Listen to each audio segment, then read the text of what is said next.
जयकारा बोल मेरे श्री गुरु महाराज की जय। सभी गुरुमुख प्रेमियों से जय सच्चिदानंद।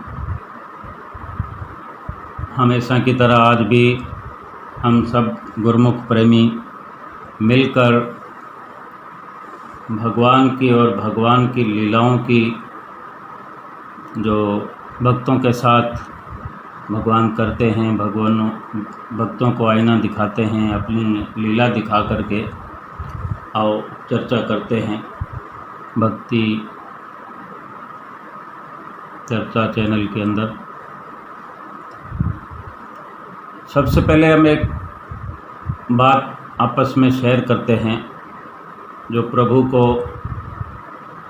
धन्यवाद अर्पण करने के लिए हमारी एक प्रार्थना भी हो सकती है या एक विचार हो सकता है जो हमने करना है। जैसे हर सुबह हम रोज़ उठते हैं, यानी हमारे जीवन में एक नया सवेरा होता है। ये क्या प्रभु की हम पर दया नहीं कि हमें एक नया जन्म बख्शते हैं, एक तरह का हमें एक नया सवेरा दिखाकर हमें खुशियों की ढेर सारी सौगात हमें बख्शते हैं। हमें प्रभु का धन्यवाद करना चाहिए। हमें ये एहसास होना चाहिए, और ये एहसास होना ज़रूरी है। हम विचार करें, प्रभु आज आपकी कृपा हो गई कि कल बहुत सारी हमने गलतियां करी थी, तो सुबह ये संकल्प करें कि उनको कल की हुई गलतियों को आज दोहराना नहीं, आज कुछ नया करना है, विशेष करना है, सुधार करना है। और ऐसा विचार सुबह सुबह करने से हमारी आत्मा शुद्ध होती है। और ऐसा सोचकर सतगुरुदेव जी का दर्शन दीदार करना है, उनका ध्यान करना है। कहीं भी बैठे हैं या सोए सोए भी ये विचार आता है तो सोए सोए ही उनका ध्यान करना है। उनका तसव्वुर,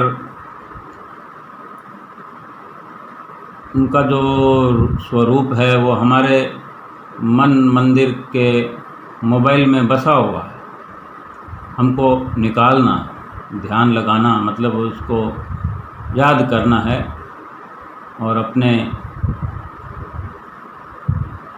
याद करके ये ख्याल अपने अंदर करने कि आज मैं वो नहीं करूँगा जो गलती मैंने कल की थी। आज मेरे को भजन भी करना है, सुमरन भी करना है, श्री आरती पूजा और कहीं से मिल जाए किसी भी तरीके से, हमेशा तो मिलती है, लेकिन ये वक्त ऐसा चल रहा है तो सेवा करने की भी कमी आ गई है। हम कभी सोचते थे हम सेवा करने वाले हैं, तो भगवान ने हमें फ्री कर दिया है, तो कहीं से मौका मिल जाए तो सेवा भी करनी है। लेकिन जो हमें नियम बताएं वो तो हम घर बैठे कर ही सकते हैं ना। वैसे भी हम कभी ये विचार करते हों ना करते हों, लेकिन कर लेना चाहिए कि हमने जन्म जो लिया था तब से हम क्या कर रहे हैं, मेरी मेरी मेरी मेरी मेरी, ऐसा करते करते हमने जीवन व्यतीत कर दिया, जीवन व्यर्थ में गंवा दिया। अब तक जो जीवन व्यर्थ में चला गया उसके बदले में क्या मिलने वाला है। भले ही कोई कहे कि हमने ये इकट्ठा कर लिया, ये इकट्ठा कर लिया, ये इकट्ठा किया, और ये तो सब यहीं रह जाना। लेकिन हम करने क्या आए थे, क्या कर रहे हैं, विचार करें। जीवन तो बहुत छोटा सा है, बहुत छोटा सा है, बहुत छोटे से भी छोटा है। इस वक्त का हमको तो फ़ायदा उठाना चाहिए ना। भगवान सतगुरुदेव महाराज जी हम पर कितनी दया करते हैं, हर जगह हमें बचाते हैं। चलो एक कथा श्रवण करते हैं। एक व्यक्ति था,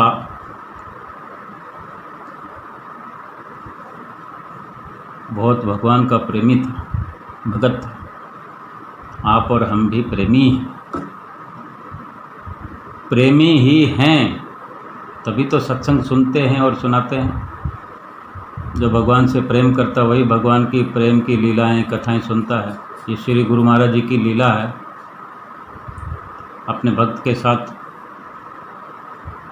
तो वो भगत जो था, प्रेमी था, उसको श्री गुरु महाराज जी पे, अपने सतगुरु पे बहुत भरोसा था,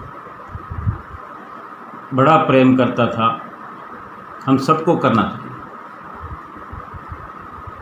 सुबह शाम बिना नागा के भजन करना ही करना है।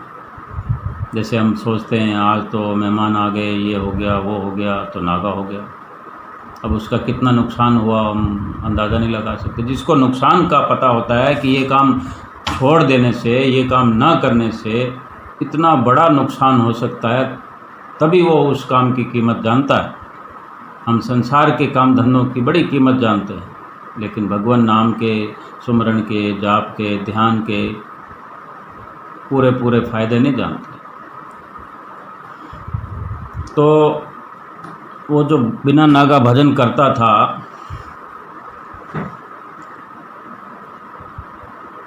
आश्रम में जाकर सेवा भी करता था, और उसकी जब भी जहाँ भी सेवा लगा दी जाती वो बड़े प्रेम से करता था। ये नहीं कि मेरी तो वो सेवा है, मैं ये क्यों करूं। खुशी खुशी से वो हर वक्त सेवा करता रहता था, अपनी ड्यूटी निभाता था। एक बार उस प्रेमी की बेटी की शादी का वक्त आ गया, तो तारीख पक्की हो रखी थी। जिस तारीख में उसको आश्रम में सेवा करने के लिए जाना था, उसी दिन वो शादी का दिन पड़ता था। अब देखो, बहुत बड़ी बात है, हम ना भी कर पाएँ, लेकिन उस करने वाले भगत की हौसला अफजाई तो कर ही सकते हैं। हम प्रभु से मांग तो कर ही सकते हैं कि हम भी ऐसे बन जाएं।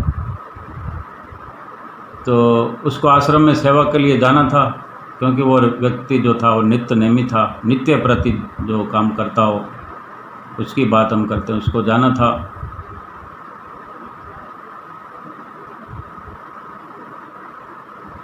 तो वो ये सोचकर कि बिटिया के विवाह में अभी काफ़ी दिन है, इसलिए वो बेफिक्र होकर अपनी सेवा करता रहा।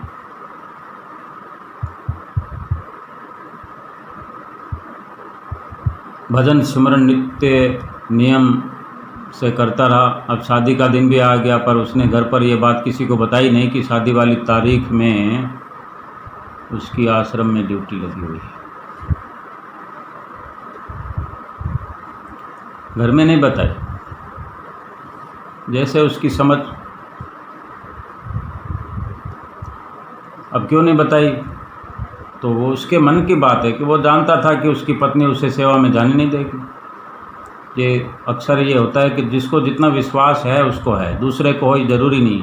पति को अगर पक्का विश्वास है भगवान पर तो हो सकता है पत्नी को ना हो, पत्नी को विश्वास है तो क्या पता पति ना जाने दे उसे। तो ये उनके निजी विचार हो सकते हैं। तो वो व्यक्ति जिस दिन शादी थी उस दिन की बात है, घर में बिना किसी को बताए घर से निकल गया और समय से बहुत पहले आश्रम में पहुंच गया। जिस समय पहुंचता था उससे पहले पहुंच गया। वहाँ उसने सोचा अभी सत्संग में तो कुछ समय मैं भजन पर बैठ जाता हूँ। जो भजन सिमरन घर करता था उसने सोचा मैं वहीं चल के भाई एन वक्त पर निकलूँ तो कोई अड़चन ना आ जाए। वो समय से पहले निकल गया, भजन सिमरन भी वहीं कर लूँगा। देखो कितनी चिंता है उसको, भक्ति भाव अपने नित्य नेम की। तो भजन पर बैठ गया। तो जब सत्संग का समय हुआ, जब सत्संग में सब लोग संगत आ जाती है, तो उस टाइम जो उसकी ड्यूटी थी वो अपनी सेवा में लग गया और अपनी सेवा पूरी करके जब घर वापस चलने लगा, घर वापस चलने के लिए निकल पड़ा, तो मन में डर था कि घर वाले बहुत बातें सुनाएंगे। मगर शाम को जब वो घर पहुंचा, भाई उस वक़्त सत्संग डेरे बहुत दूर होते थे। वो दूर इसलिए होते थे कि वो साधन नहीं होता था, पैदल जाना पड़ता दूर दूर तक, इसलिए उसमें समय लगता था। सोचने वाली बात है। तो वो जैसे पहुंचा अपने घर तो बिटिया की शादी हो चुकी थी। बिटिया की शादी हो चुकी थी। उसकी पत्नी ने उसे देखा और कहा, पत्नी कहती है लो चाय पी लो। तो उसने भी कुछ कहे बगैर चाय पी ली और चाय पीकर सोचता रहा, परिवार में किसी ने भी उससे कोई सवाल क्यों नहीं किया कि तुम कहाँ गए थे, सुबह से चले गए हो, तुम्हारी गैर हाजिरी थी। कोई डांटना डपटना तो दूर की बात, किसी ने कुछ कहा ही नहीं।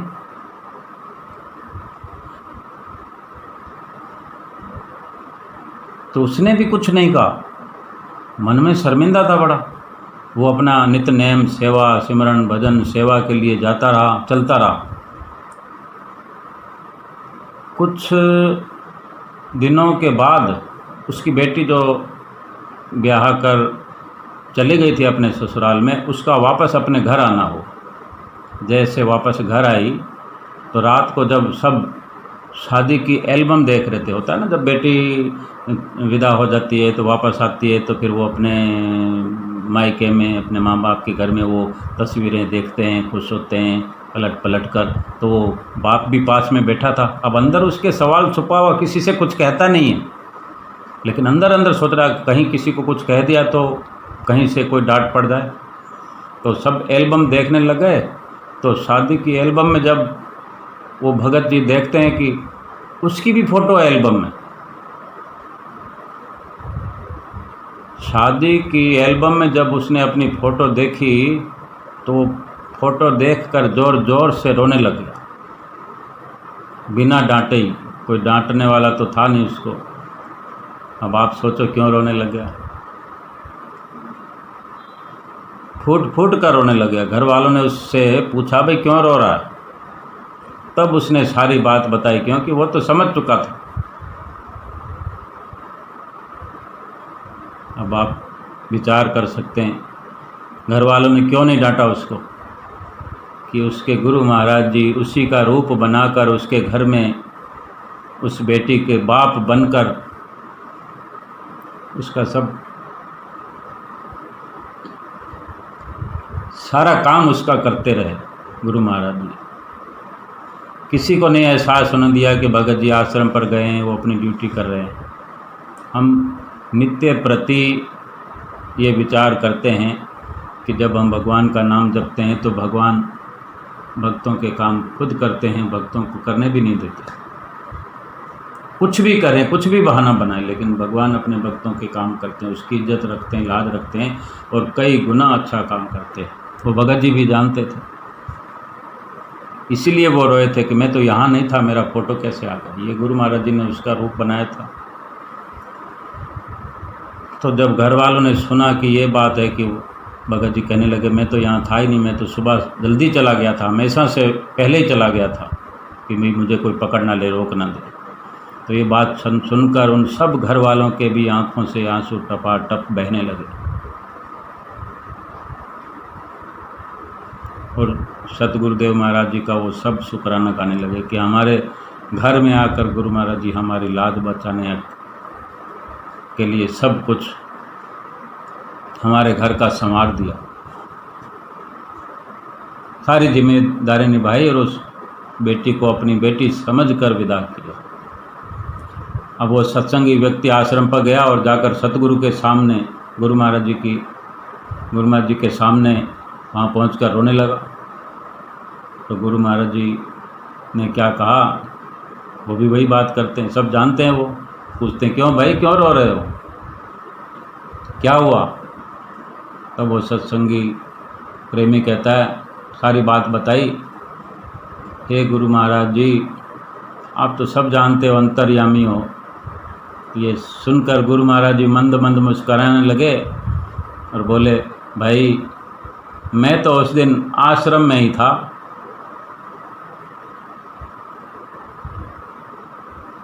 पर बेटा जब तुम्हें अपने मालिक ऊपर भगवान की तरफ इशारा करके ऊपर उस पर पूरा भरोसा था और उस भरोसे से तुमने मालिक के काम को प्राथमिकता से किया, जो अपनी ड्यूटी थी उसको जिम्मेदारी से निभाया,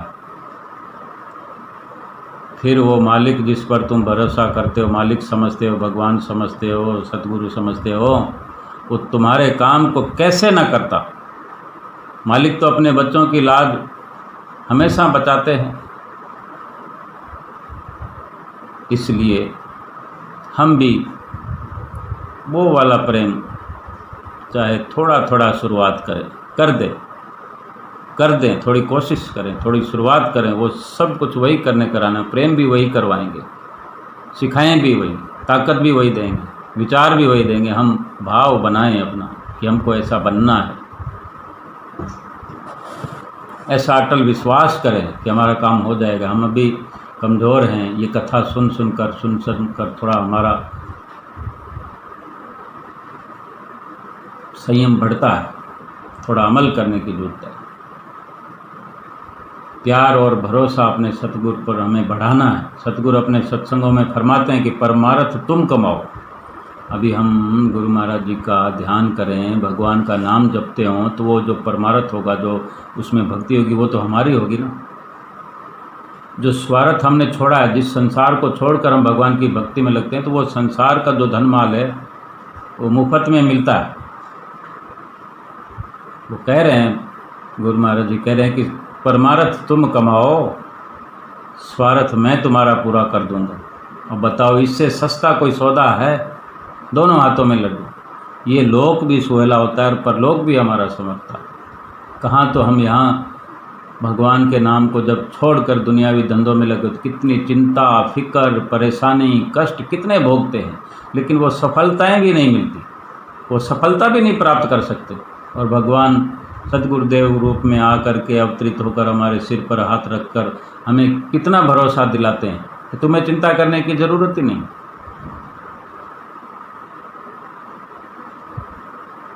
इसी तरह हम परमार्थ के रास्ते पर आगे बढ़ सकते। ये कहानियाँ, कथाएं, दृष्टांत कैसे भी हों, लेकिन हमारा मनोबल बढ़ाते हैं। हमको आगे बढ़ना है तो ये सतगुरु के जो वचन हैं, ये एक दीपक की तरह है, प्रकाश की तरह। इसको अपने आगे आगे लेकर चलना है और उस प्रकाश के पीछे पीछे चलना है। संत महापुरुष फरमाते हैं, हुजूर गुरु महाराज जी भी कितनी बार अपने मुखारबिंद से फरमाते हैं, दीपक सतगुरु वचन है, लेके चले जो हाथ। दीपक सतगुरु वचन है। सतगुरु के जो वचन है वो दीपक के समान है, प्रकाश के समान है। अगर कोई लेकर हाथ में चले, दीपक सतगुरु वचन है, लेके चले जो हाथ, जगत अंधेरी कोठड़ी, कब होना भटके पाथ। ये संसार जो है अंधेरी कोठरी है, या कुआं है, या खाई है, या घना अंधकार है। इस घने अंधकार के अंदर, इस भवसागर के अंदर, इस संसार के अंदर अगर सतगुरु के वचनों का प्रकाश हमें आगे आगे और हम उस प्रकाश के पीछे पीछे चलते रहेंगे तो कभी रास्ता नहीं भटकेंगे। कब हो ना भटके पाथ, कभी रास्ता भटक नहीं सकते। कितना सस्ता सौदा है। ऐसे संत सतगुरु हमें मिले हैं, ऐसे गुरु महाराज जी मिले हैं, उसके लिए तो कुछ भी कुर्बान करना पड़े। संत महापुरुष फरमाते हैं कि सतगुरु का मिलना कितना दुर्लभ है, हमें मिले हुए हैं।